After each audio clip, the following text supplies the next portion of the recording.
intención es hacer creíbles los derechos humanos, este es un espacio donde los ponemos en primer plano. Aquí llega La Gente y su Defensor. El programa del Ombudsman Nacional dirigido a toda la población. Conduce Omar Gómez Sánchez. La Gente y su Defensor, desde este instante en su frecuencia. El Defensor del Pueblo de la Nación se ha dirigido al Ministro de Salud para que se tomen las medidas que se crean oportunas y suficientes para incorporar al programa médico obligatorio de los argentinos las intervenciones quirúrgicas que combatan la obesidad cuando el caso así lo aconseje, dice la recomendación.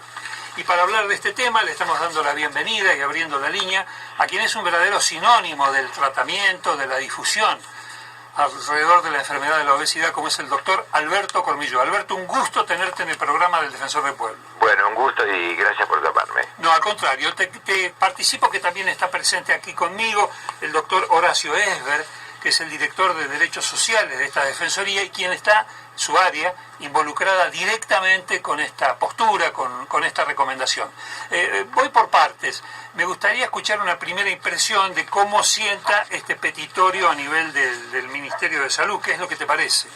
Bueno, yo creo que es muy conveniente fortalecer la postura del Ministerio, que yo sé que tiene interés en hacerlo, pero bueno, se ve que hay algunas dificultades que a veces a algunos se le escapan, ¿no? Uh-huh. Pero si en la misma encuesta del Ministerio de Salud muestran que hay unos 20 millones de personas que son gordas en nuestro país, y si uno entiende que el 1% de esos tienen un gran sobrepeso, estamos hablando de 200.000 personas. Aunque fuera el 0,5% serían 100.000. Muchos de ellos son personas que están discapacitadas, que realmente tienen un problema muy serio y que hoy en día no tienen ningún tipo de asistencia. Muchas de esas personas se beneficiarían con una cirugía. No todas se van a poder operar al mismo tiempo, por eso cualquier propuesta que se haga en este sentido tiene que ser una propuesta que sea progresiva, que se vaya implementando muy de a poco, como porque si uno dice, bueno, hay que operar a todas esas personas, no alcanzaría el dinero, ni los quirófanos, ni los cirujanos, ¿no? Claro. Entonces, pero es una cosa que en algún momento tiene que empezar, ¿no? Sí. La sensación es que esto arrastra de por sí una especie de actitud previa, podríamos decir, porque recordamos de años atrás la dura batalla para, por ejemplo, lograr que la obesidad sea incluida entre las enfermedades entendidas como tales, ¿no? Sí, y sigue, es una batalla que ya tiene en mi caso 20 años. Uh-huh. Pero bueno, es una batalla que se da en todo el mundo, en algunos países se ha adelantado más, en otros menos, y lo que uno se encuentra del otro lado es desde que en general al poder público le cuesta hacer cambios, después con los gordos hay muchos prejuicios, y hay mucha gente que desconoce el problema. Desconocer el problema significa, bueno, no lo conozco, pero estoy interesado en conocerlo, y hay otras personas que realmente son ignorantes, que no conozco el problema y además de no conocerlo opino y decido que mi postura es la correcta. Claro. Y entonces, bueno, entre desconocimiento, ignorancia, dificultad para el cambio, presiones económicas también, porque introducir a la obesidad como una enfermedad es en el corto plazo, es un costo, indudablemente en el mediano y el largo plazo, si uno incluye las medidas que hay que incluir, el costo se recupera en 2-3 años, ¿no? Claro. Pero bueno, hoy la obesidad se está transformando en una epidemia, en un problema fenomenal de salud pública, es una verdadera explosión que hay. Y bueno, 20 millones de gordos, y uno puede calcular que si para el año 2030 el 100% de los americanos va a ser gordo, para el año 2040 o el 2050 el 100% de los argentinos va a ser gordo, a menos que se tomen medidas, no hablo de la operación, no, sino que se tomen medidas preventivas también con obesidad. La operación se llega como para salvar la vida de personas que están en un estado de gravedad, que hacen que su vida siga siendo imposible y que sean una carga para sí mismos y para la sociedad. Claro. A esta altura me gustaría introducirlo, saludarlo también y ponerlo en contacto con el doctor Cormillot, al doctor Esber. ¿Qué tal, Horacio? ¿Qué tal? Buen día. Un gusto, ¿Qué tal, doctor? ¿Cómo está? Bueno, un poco la idea de por qué el defensor del pueblo, de la nación, toma esta iniciativa de incluirse también, como mencionaba el doctor Cormillot en su larga trayectoria, de reclamar, darle en el espacio, en el marco de la salud pública, un lugar a quienes están más graves como consecuencia de la obesidad, ¿no? Sí, en realidad me parece que lo importante es destacar lo que decían ustedes recién, y particularmente el doctor Cormillot. El problema de la obesidad, como muchos otros problemas, aparece invisible o invisibilizado a los ojos de la sociedad. Se toma casi como una cuestión, en muchos casos, graciosa o motivo de chanza, pero nosotros desde la Defensoría, antes de llegar a esta conclusión y antes de pedirle al Ministerio de Salud que lo incluya en el PMO, hemos realizado una investigación, hemos estado en los hospitales, tenemos la respuesta de los hospitales, hemos visitado los hospitales, y fíjese usted, y el doctor Cormillot seguramente lo sabe, lo debe saber mucho mejor que nosotros, hay muchísimos hospitales que no están preparados ediliciamente para atender este fenómeno. No están preparados, por ejemplo, estructuralmente. Sus camillas no están preparadas para atender a una persona en cualquier otro tipo de enfermedad que deba ser trasladada. Y esto muestra por las claras cómo es un problema que se ha invisibilizado. Y entonces, por esto que en la Defensoría comenzamos a trabajar y a investigar de qué manera podíamos incorporar en el PMO esta enfermedad. Bueno, hemos llegado a esta conclusión después de varios dictámenes médicos y de conclusiones de los hospitales y de la propia auditoría médica de la Defensoría. Bueno, yo creo que es una muy buena decisión y realmente el país está necesitando que se tomen decisiones de este tipo por la epidemiología que tiene la obesidad, la gran cantidad de gordos que hay y la necesidad que tienen de un tratamiento y que se la encare como una enfermedad seria, como lo que realmente es, ¿no? Así es. Pero además una cosa, doctor, fíjese que en los últimos 100 años aproximadamente se tiende a considerar las relaciones económicas como si fueran relaciones presociales, es decir, como si fuera anterior a toda la organización social del ser humano.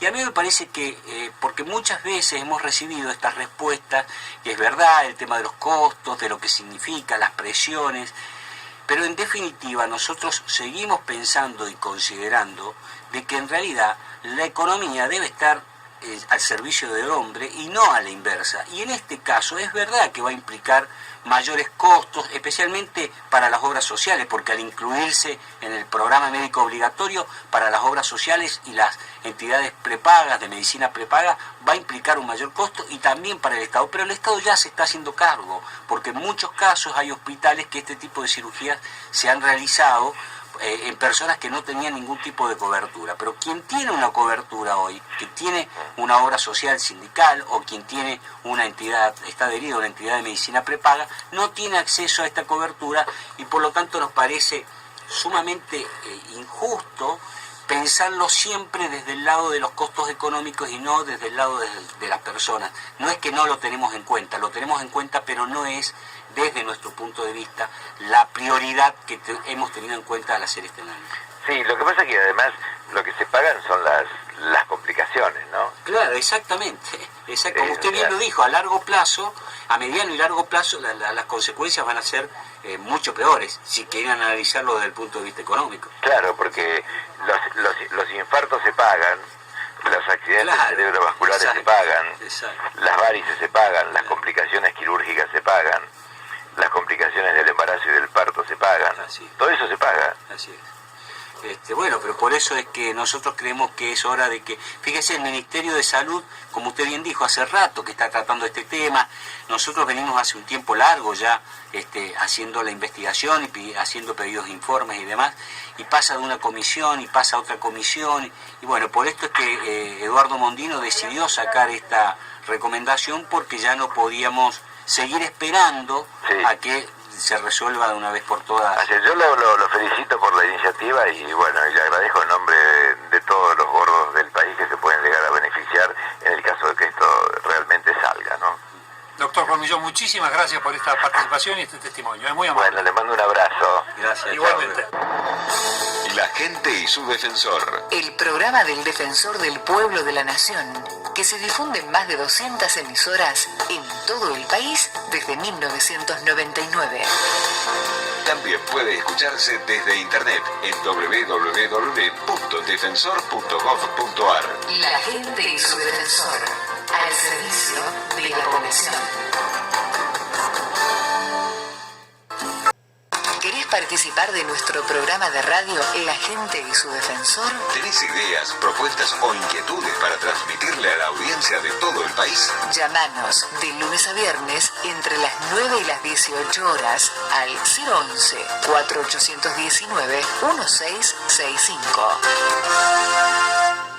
La intervención del Defensor del Pueblo de la Nación fue decisiva para que se produjera finalmente una medida de la justicia que hace lugar al reclamo de las empresas o cooperativas de trabajo que están nucleadas en el Movimiento Nacional de Fábricas Recuperadas ante un aumento de tarifas de electricidad y de gas que no correspondía. Está con nosotros el director de Derechos Económicos de esta Defensoría, el contador Miguel Ángel Bisi, al que empezamos preguntando ¿qué significa este fallo en realidad de la justicia?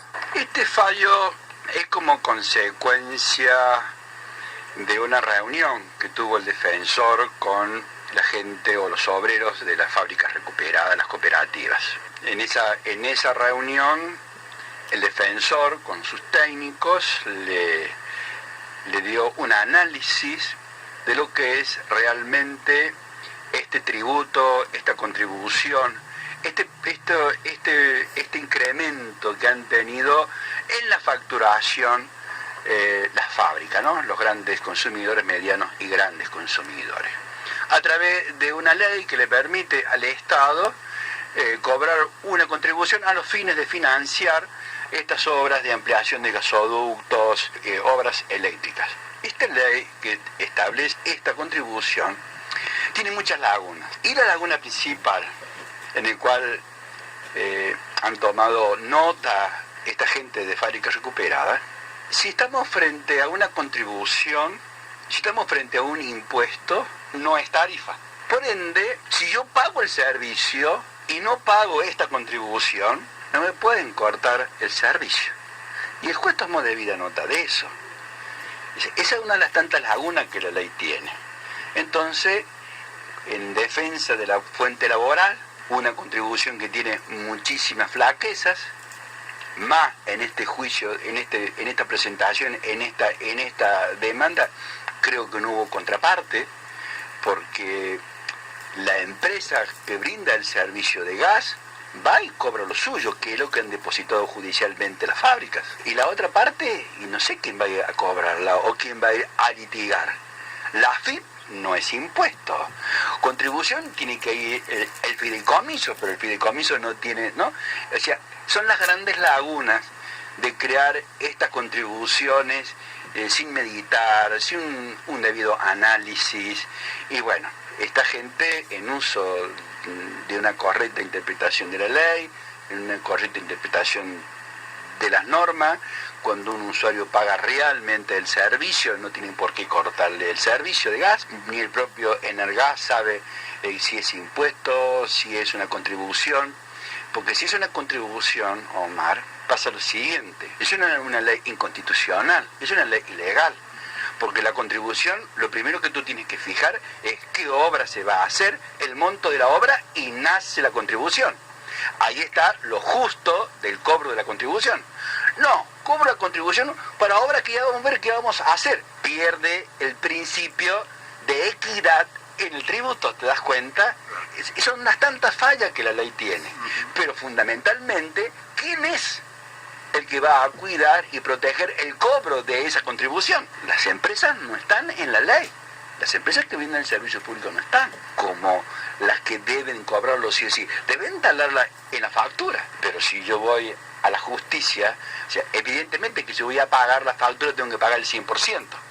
Si no, no me van a recibir el pago de la factura. Eso es evidente. Pero si yo voy al juez y le digo, mire señor juez, yo deposito judicialmente el servicio que me han prestado. La parte de esta contribución que me la cobre el Estado con otro juicio, ¿está claro? Los obreros cooperativistas actuaron correctamente porque en el fondo, esta ley de la contribución es inequitativa, no es justa, o sea, tiene muchos defectos, no solamente defectos doctrinarios del derecho fiscal, sino estas lagunas que no saben quién protege el cobro, ¿no? Ahora, que haya sido el fallo sobre una empresa, una de estas cooperativas puntualmente, ¿abarca al conjunto? No abarca al conjunto, no es universal, no tiene carácter de universal, tienen que ir usuario por usuario, porque es cliente con cliente, ¿no es cierto? O sea, o Metrogas, o no sé qué fue, o Gazprom, la que emitió la factura, los empresarios tienen que ir por sí y cada uno, no tiene carácter universal. Gracias. Algo muy importante si vas a quejarte ante el defensor del pueblo de la nación. La queja debe ser presentada por escrito, acompañada por fotocopias que respalden tu pedido, no originales. Con letra clara, detalla brevemente el problema, tu domicilio, tu documento y un teléfono donde podamos llamarte. Con Ricardo Escoles veníamos dialogando a propósito de una reciente visita que hizo a los penales en la provincia de Santa Fe, especialmente aquel en el cual se había producido una sublevación. Pero además, Escoles estuvo, y hoy nos está visitando de nuevo, en una de las comisarías superpobladas de Rosario. ¿Y con qué fue que se encontró? ¿Con qué te encontraste, Ricardo? ¿Qué era eso? Nos encontramos con una situación que realmente es una aquelarre, una situación absolutamente que hiere la dignidad del ser humano. Una comisaría, una subcomisaría, la subcomisaría 20, una casita vieja comprada por el sistema, por la policía provincial, donde en un cuadrado que no tendría más de 22 metros, hay 24 presos en calabozos, sin aire natural, sin aireación, sin luz, Sin ventilación. con la agua servida saliendo de la rejilla del piso, una persona con tuberculosis, otra con sífilis, hacinados en un cuadrado infamante e indigno, donde no pondríamos ni el perro nuestro. Ahí, a esto agregar esta situación desastrosa de estas personas, conviven un chico que puede haber hecho un hurto hace 10 minutos ahí en la comisaría y lo trajeron, con un condenado a 12 años por homicidio, con otra condena de otra persona de 9 años. Todo lo contrario de lo que dice el manual. Digamos, Todo. no una, el manual violado. Yo diría que diríamos que es casi delictuosa la responsabilidad de funcionarios sobre este tema. Y encima, agregale a esta situación que la guardia policial tiene 3 efectivos en ese lugar, más el chofer del patrullero, 4. Uno hace de guardia de los que están detenidos. Los otros 3, el patrullero tiene que salir a llevar preso, traer cuando el juez lo llama, lo cita. O sea que el patrullero está más para llevar presos o internos que para hacer la prevención natural que tendría que hacer en la jurisdicción que le corresponde geográfica. Y las 3 personas que están ahí tienen que atender a la gente, hacer los sumarios, hacer certificaciones, receptar denuncias, etcétera, etcétera, y a su vez tienen una sobrecarga funcional, psicológica, y una tarea en la que no están preparados. Para eso está preparado el servicio penitenciario, cómo es el tratamiento con el interno, cómo se lo lleva. El policía está preparado para contener al delito, para prevenir el delito y para actuar en represión del delito ante un hecho consumado, pero no está preparado para hacer de guardia cárcel. Claro, porque la comisaría no es un penal. Exactamente. Bueno, esta situación se verifica en las 36 comisarías que tiene Rosario. Nosotros fuimos a otra donde esta situación se multiplica en términos de calidad, y de calidad hablo de mala calidad, y de cantidad. Encontramos una comisaría con 5 personas de personal, 50 presos, 50. internos, en un rectángulo en este caso, que tendría 5 o 6 metros de ancho, así a lo largo, y tendría 3 metros de ancho. Estamos hablando de 20, 25 metros, Casos, sí. 39 personas. En la misma situación, sin ventilación, sin ventanas, sin nada. Vos entras a ese cubículo y hay 8 o 10 grados de temperatura mayor que afuera. Yo supongo que en verano, con el calor del ser humano, 39 personas amontonadas ahí, y las temperaturas que hemos tenido, deben haber estado llegando a los 55, 60 grados, 50 y pico grados de calor. La cocina de esa gente es un ladrillo con una resistencia. Le traen la carne o la comida cruda y ellos le tienen que cocinar ahí. Más allá que pueden tener familiares que viven en Rosario y le traen comida a otros, pero la cocina, que está a los 39, no sé si era a los 39, a los 5, a los 10, a los 12, es un ladrillo y una resistencia. Cuando se quema la resistencia hay que esperar una vez, hay 2 días, 3 sin comer carne caliente, comida caliente porque no hay resistencia. Claro. Digo, y en esto quiero salvar la responsabilidad absoluta del personal policial, que está haciendo lo que no tiene que hacer y que hace esfuerzos grandísimos para poder sostener situaciones. Incluso la predisposición que tuvieron, en ningún momento nos detuvieron, nos pidieron que no vayan, miren, espere, quédense un ratito, viste como se sabe hacer en algunos lugares, para que cuando vos entres esté todo acomodado. No, fueron, nos mostraron lo que había, cómo es, nos dieron las planillas de la cantidad de internos, y ante la consulta con varios de ellos hemos charlado así, off the record. Algunos tienen 20 años en la policía, otros 25, otros 33, y ellos dicen que esta es una situación habitual que se ha dado permanentemente. ¿Dónde estábamos? ¿O dónde estaba la sociedad de Rosario, los funcionarios públicos, la justicia santafesina, que no mira que hay 1.600, 1.700 personas viviendo en condiciones absolutamente infrahumanas? Y ojalá que por la multiplicación de las denuncias y por el machacar y por el insistir, algún día el poder político, el poder administrador, dejará de mirar para otro lado, mirará para donde debe ser y dentro de las limitaciones que ya sabemos que existen, empiece a corregir, aunque sea de a poco, pero a corregir al fin todo esto. La gente y su defensor. El programa del Defensor del Pueblo de la Nación, que se difunde en más de 200 emisoras en todo el país desde 1999. También puede escucharse desde internet en www.defensor.gov.ar. La gente y su defensor, al servicio de la población.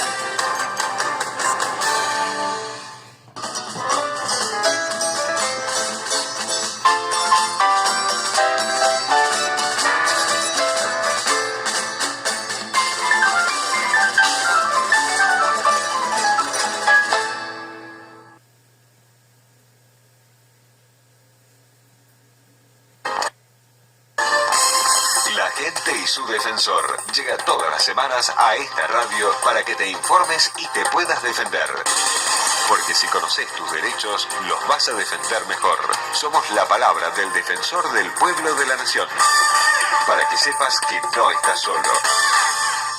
Por estos días que han transcurrido se ha celebrado el Día Internacional del Agua y nosotros queremos saludar y aprovechar la presencia de la doctora Cristina Maistegui, la jefa del área de Medio Ambiente y Desarrollo Sustentable de la Defensoría del Pueblo de la Nación, para detenernos unos minutos alrededor de este tema, que no es ni mucho menos una cuestión menor. ¿Qué tal, Cristina? Bienvenida. ¿Qué tal, Omar? Un gusto nuevamente estar contigo. Bueno, en líneas generales yo creo que hasta el más desprevenido ya sabe a esta altura que el agua y el agua potable, de ella hablamos, es un recurso muy o cada vez más codiciado, porque las prospecciones, las previsiones, es que va a faltar, y va a faltar en no demasiados años de aquí en adelante.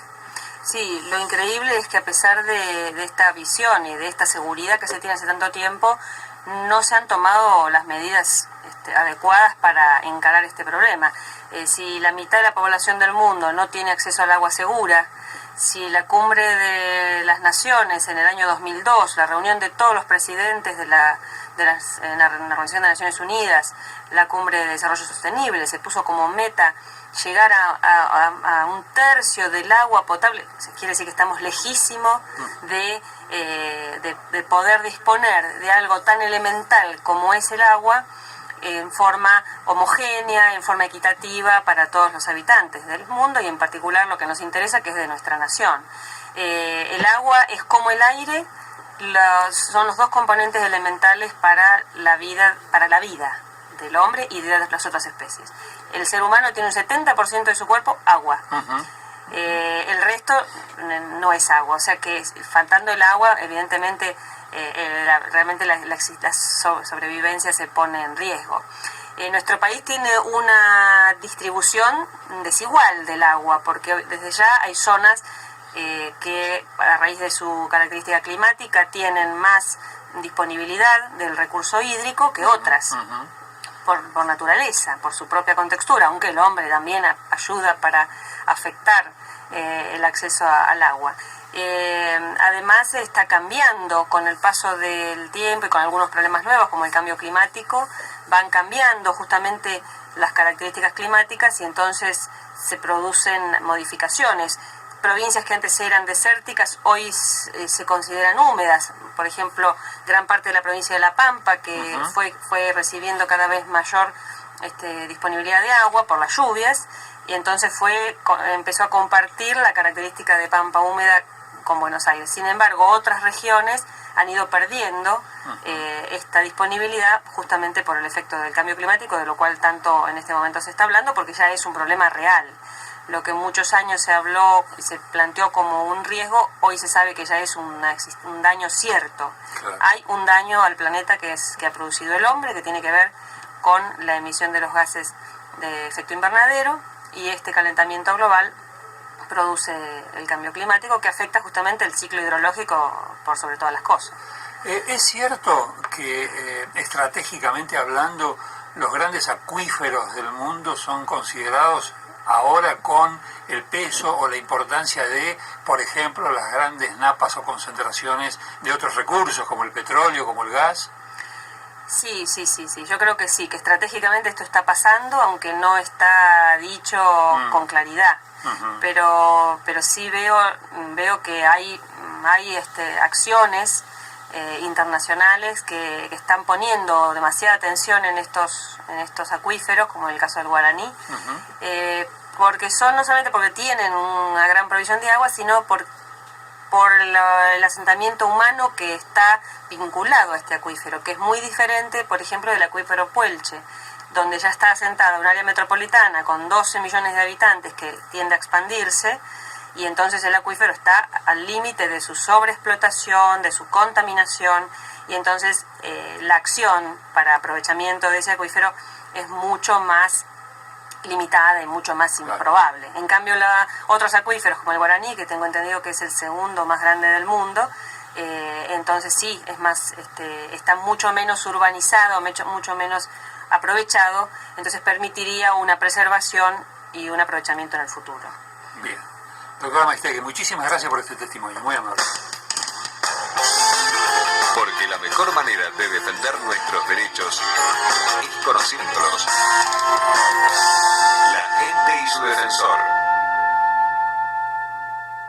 En un país donde es cotidiana la lucha por lograr que los controles hagan cierta la legislación vigente, esto es, las leyes que existen, se nos ocurre en este momento para recibir, lo estoy saludando y dándole la bienvenida al doctor Horacio Esber, el director de Derechos Sociales de esta Defensoría del Pueblo de la Nación, se me ocurre preguntarle, a la vista de los episodios que se repiten y que se conocen a través de los medios de comunicación, si la legislación que existe en materia de protección de niñez, de adolescencia, está vigente, si tenemos una opinión formada. ¿Qué tal, Horacio? ¿Qué tal? Buen día. Sí, claro, felizmente en el año 2005 se terminó con el viejo régimen de patronato, aquella ley que venía desde 1908, aproximadamente 1910, y que no había podido ser, en los sucesivos gobiernos, no había podido ser destronada. Una ley que instituía los famosos institutos de menores, como se les decía entonces, y que tenía un principio que era el principio de la represión. El principio además paternalista, el principio de tomar al niño no como un sujeto, niño o niña o adolescente, no como sujeto de derechos, sino como un objeto. Y entonces se lo institucionalizaba y entonces no se lo escuchaba, porque la ley, aquella vieja ley, este era el mecanismo, que tenía una ley autoritaria, una ley represiva. Eso se terminó en el año 2005, el Honorable Congreso de la Nación sancionó la ley 26.061, que puso fin a ese régimen y que estableció el sistema universal de promoción y protección de los derechos de las niñas, niños y adolescentes. Ahora bien, para el traspaso de un sistema como el de la ley de patronato, como le dije, represivo, paternalista, etcétera, a un sistema universal de promoción y protección de derechos, esa transición, lógicamente, no es fácil. Y las razones son múltiples. Una de las razones que nosotros percibimos muy importante es que ha quedado la rémora, o digamos, ha quedado instalada tanto en la sociedad como en las burocracias estatales, ha quedado todavía la memoria de aquel viejo sistema muy metido bajo la piel. Pierre Bourdieu es un sociólogo francés que ha desarrollado una cantidad de teorías sociológicas muy importantes. Entre ellas, él menciona que toda sociedad y toda persona está formada en un contexto, en un corpus donde desarrolla su vida, y que ese corpus, ese diario cotidiano, va construyendo un hábitus que va a regir la vida de las personas, de esos individuos y de esas sociedades.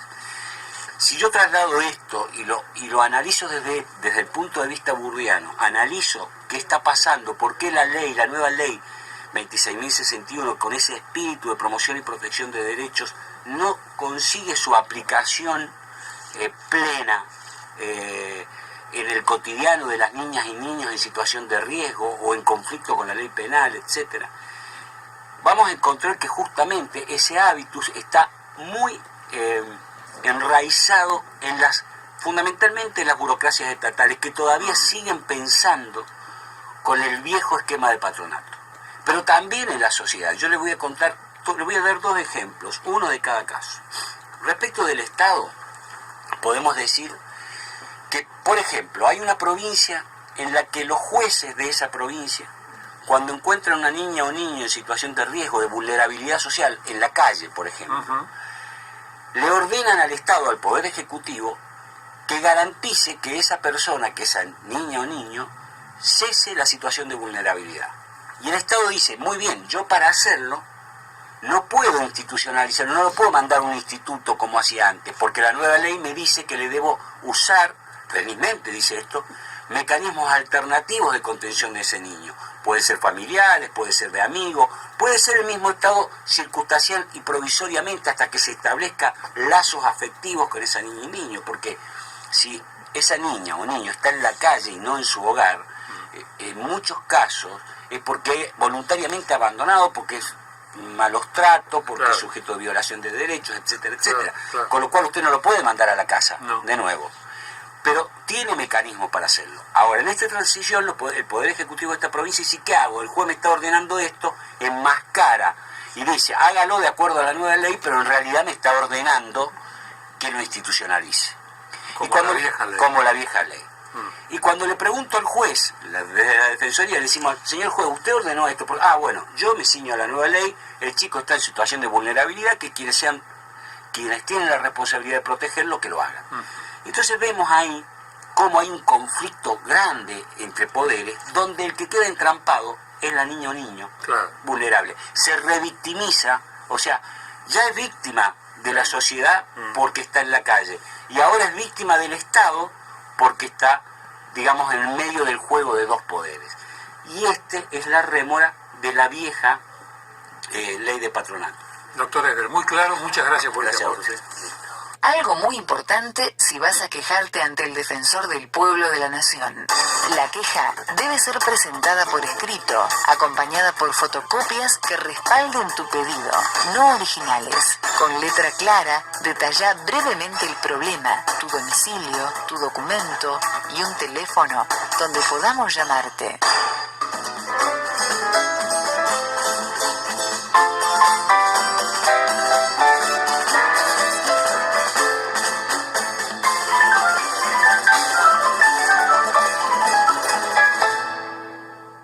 La vida vale.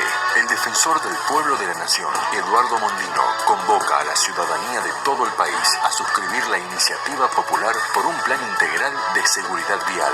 Con el aval de su firma, propondremos una ley que asegure la integridad de todos los que transitan por la vía pública. Para saber dónde puede firmar, llámenos desde cualquier lugar del país al 0810-333-3762 o escríbanos al correo electrónico mondino@defensor.gov.ar. Porque la vida vale. Firmemos la iniciativa popular. Y se siguen sumando asociaciones de la sociedad civil argentina que con toda su voluntad y con todo su empeño acompañan esta propuesta del Defensor del Pueblo de la Nación para que finalmente tenga entidad legislativa, lo que en el fondo persigue mejorar las leyes que ya existen en materia vial en la Argentina para ver si es posible disminuir esta tragedia que se repite constantemente en rutas y caminos de todo el país. Bueno, yo digo todo esto porque quiero saludar y presentarles a ustedes en este mismo momento. Está aquí con nosotros el licenciado Juan José Larrea, que es el jefe de prensa del Defensor del Pueblo de la Nación. Y telefónicamente tenemos la línea abierta para escuchar y recibir a la señora Vivian Perrone, que preside la Asociación de las Madres del Dolor. A los dos les doy la bienvenida. ¿Cómo está, Vivian? ¿Cómo le va? Hola, ¿qué tal? ¿Cómo están? Bueno. Muy bien. Escuchémoslo, Vivian, primero a Juanjo, porque él nos puede hacer una síntesis, porque tiene un dominio muy completo sobre esta situación desde el punto de vista de la difusión y la comunicación, de cómo están las cosas a nivel de los medios de todo el país sumados detrás de esta iniciativa, ¿no, bueno. Juanjo? Mira, Omar, gracias por tu bienvenida. Estamos contentos desde un punto de vista de que sabemos que estamos por el buen camino, de que la preocupación que hoy existe en toda la República Argentina, y cuando digo hoy, digo también desde hace muchos años, no olvidemos que las estadísticas marcan 29.000 personas fallecidas por culpa de siniestros viales. En lo que va del año 2007, más de 890 personas, también por culpa de siniestros viales. ¿Cuántas familias partidas al medio por el sufrimiento y dolor sobre este tema? A partir o fines del 2004, como ya lo hemos dicho en reiteradas veces aquí, estamos trabajando, Eduardo Mondino, con una veintena de organizaciones no gubernamentales, luchando para tratar de bajar esta macabra estadística de 21 muertes por día promedio por culpa de siniestros viales. Este proyecto de ley como iniciativa popular que estamos llevando adelante, entre todos ya tiene más de 300 entidades adheridas. Este domingo pasado, 25 de marzo, estuvimos muy contentos porque alrededor de 18 diarios se han sumado para, sin costo, Omar, sin costo, poner un aviso publicitario sobre esta iniciativa popular que muchas organizaciones, junto con la Defensoría del Pueblo de la Nación, está llevando adelante. Ya son más de 160 emisoras radiales en todo el país que también transmiten en reiteradas veces durante su programación diariamente el spot publicitario de difusión también de esta iniciativa. Estamos en aproximadamente 250.000 firmas, faltan ciento y pico de miles de firmas, para poder lograr que este proyecto de ley llegue al Congreso de la Nación y cumpla con su tratamiento. Descartamos que va a haber un gran debate, una gran discusión sobre este plan integral, Omar, que después lo vas a hablar también con Vivian y te va a poder dar muchos conceptos y perspectivas que yo no tengo, porque ella es una de las madres del dolor que bien te puede contar en carne propia por qué está pasando esto, por qué el Estado sigue de alguna manera ausente, por qué este tema no es uno como en la economía lo fue, o lo sigue siendo, como la inseguridad social lo es o lo sigue siendo, como la desocupación lo es o lo sigue siendo, un tema de agenda de Estado.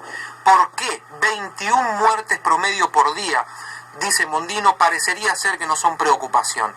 ¿Por qué el Estado, más allá de que la sociedad, Omar, vos, yo y cada uno de los que nos esté escuchando en este momento tenga responsabilidad?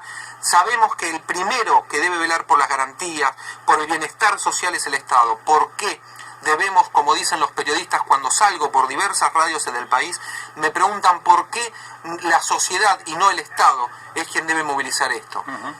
Te dejo con Vivian porque seguramente pueden hablar mucho mejor en profundidad esto y ella te puede detallar en mejores condiciones que las mías. Bien, y antes de hablar con ella yo quiero respaldar o ampliar en todo caso el concepto que nos dio Juanjo, o la información también, de que este pasado fin de semana 18 de los más importantes diarios del interior del país se han solidarizado y han publicado, nada menos, y esto lo digo porque a lo mejor alguien todavía está a tiempo de conseguir algunas de esas ediciones, la planilla que puede ser firmada y remitida. Esto puede ser hasta una tarea barrial, una tarea vecinal, una tarea de la de la sociedad de fomento que se disponga a sumar, valiéndose de esa planilla, todas estas firmas que todavía están haciendo falta. Y dicho esto, sí, vamos a escucharla a Vivian.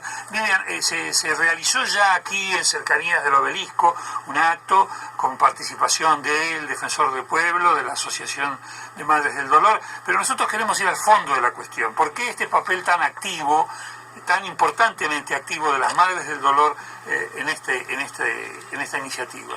La verdad es que estamos en este tema porque diariamente recibimos en la asociación muchísimos llamados de personas que pierden a seres queridos en las calles.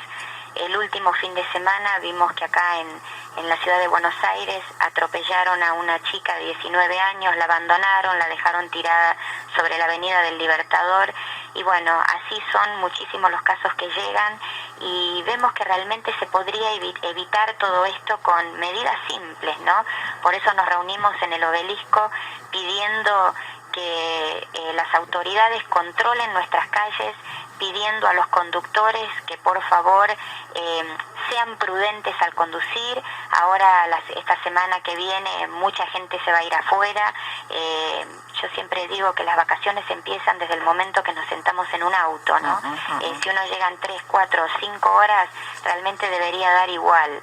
Así que estuvimos ahí apoyando esta iniciativa para juntar las firmas, y porque desde la asociación tenemos varios proyectos viendo los vacíos legales que hay, que necesitamos que el Congreso los trate, pero yo estoy desde el año 2002 con este tema. A mi hijo lo atropellaron y lo abandonaron en el 2002, o sea que en todo este tiempo es mucho el dolor que vi, es mucha la injusticia. Recién llegué a juicio este año, casi 5 años después, y la verdad es que son pocos los que llegan a juicio, pero yo estoy en esto no para que la gente llegue a juicio, sino para que ni siquiera se cometen estos hechos, ¿no? Para que deje de existir el dolor con respecto al tránsito. Existen las pérdidas físicas.